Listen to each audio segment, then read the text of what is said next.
What's up mga ka-Big Bites? Giannis confirmed GSW na, kasama si Curry sa practice. Pero bago ka sana magpatuloy sa panunood ay huwag mong kalimutang mag-subscribe sa aking YouTube channel. Bago ang lahat ay hindi pwedeng hindi natin pag-usapan ang nangyaring laban ngayong araw.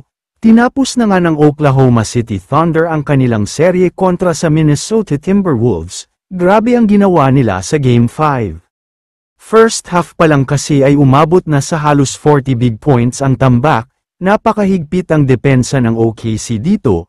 Ngayon lang din nangyari na mas madami pa ang turnovers ng Wolves kesa sa field goal nila dahil sa depensa ng OKC. Sinubukan ng Wolves na gumawa ng run sa third quarter, na ibaba pa nila ang kalamangan sa less than 20 points. Pero pagdating ng fourth quarter ay umarangkada na naman ang OKC kaya tuluyan na natapos ang laban. Dalawang MVP award naman ang nakuha ni Shai Gilgeous-Alexander.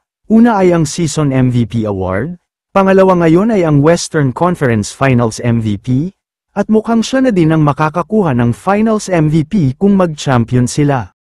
Samantala, lumipat na tayo sa balita tungkol sa Golden State Warriors. Mukhang nalalapit na talaga ang pagbabalik ng champion dynasty nila, dahil nga unti-unti nang lumalakas at nagiging solid ang lineup nila ngayon. Hindi naman na bago sa atin ang balita na gusto na talaga ng Warriors na makuha si Giannis Antetokounmpo. Ganun din naman si Giannis dahil may mga balita na noon pa na gusto na talaga niyang pumunta sa team na ito.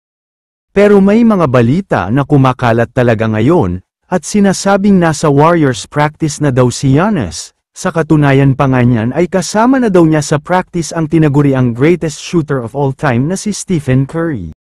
Alam naman nating lahat kung gaano ka-solid ang isang team kapag may malakas na big man at napaka-shooter na player.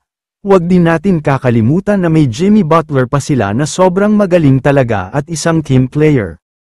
Ang iniisip na nga lang daw ng Warriors ngayon ay kung ano pa ang mga kailangan ng Bucks para pumayag na sila sa trade. Pero kung si Giannis nga daw ang tatanungin ay gusto na talaga niyang maglaro at pumunta sa Warriors.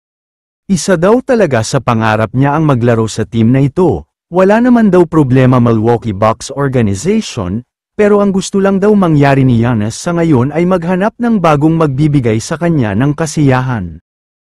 Kaya naman kung kayo ang tatanungin, ano ang masasabi nyo sa balitang ito? I-comment mo naman ang opinyon mo tungkol sa tanong na ito. Dito na muna nagtatapos ang video na ito.